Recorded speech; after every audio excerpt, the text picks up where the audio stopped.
This is Talk Business and Politics with Roby Brock.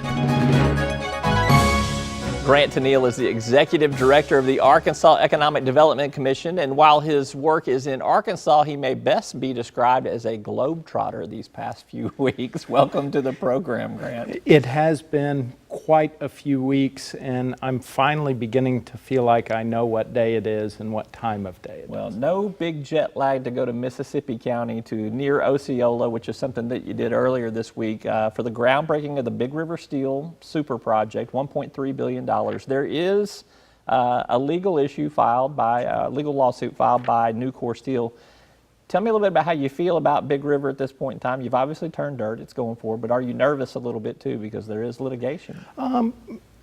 No, to be honest, not really. I am completely confident that Teresa Marks and her team at AEDC did an exemplary job on that permit, and that in the end, the issues in question in the lawsuit will be dealt with by the courts. And everybody's excited, or is there still split up in the community up there in Mississippi County with Nucor being there, and it has been a little bit of a tenuous situation there? I think that we're hopefully at some point in the not too distant future in for some really energetic softball games in Mississippi County.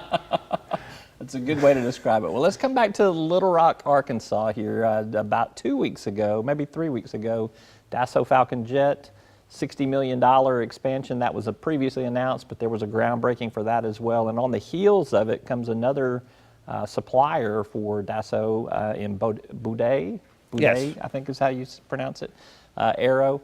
Tell me a little bit about what synergy is kind of going on there and why we're seeing some of this stuff come together so quickly. I don't want to steal Dassault's thunder, but I think it's fair to say that the civil aviation market is finally beginning to show some signs of life again. And they are feeling strong about 2016. And I think that it's going to be the beginning of a good time for Little Rock and for Dassault.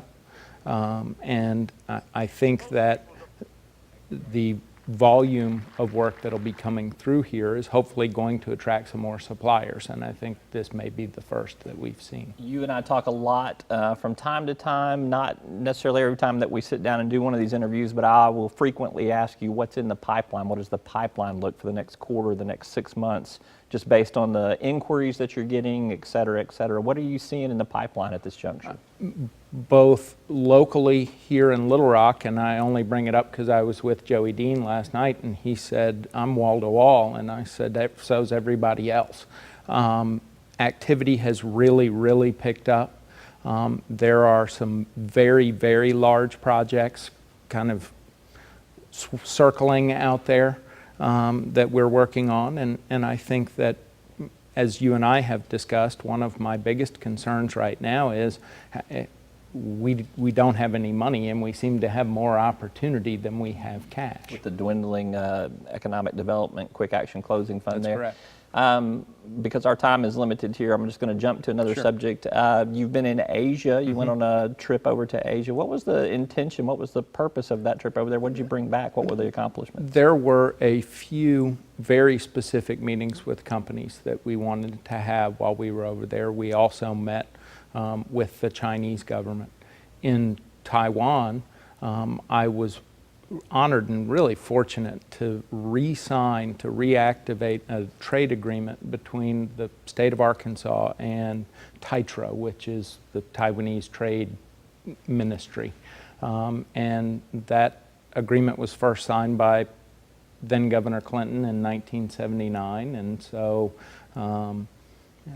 it was very clear to me that he had developed some very strong and warm relationships over there, and I had somewhat regretted that they hadn't been kept up as well as they should have been.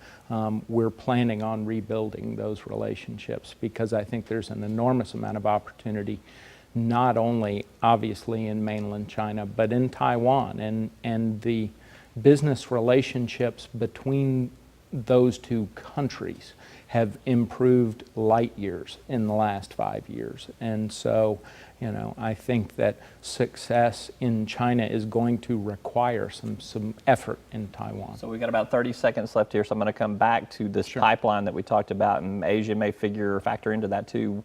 What's shaking stuff loose? Why are we seeing these big projects move now? Is it interest rates? Is it confidence? What's moving it? I think that some of it's confidence, and I've been saying for the better part of a year that people are just sort of running out of patience. There's never, it doesn't feel like going to be the perfect time to launch one of these big things, and sometimes you just have to go.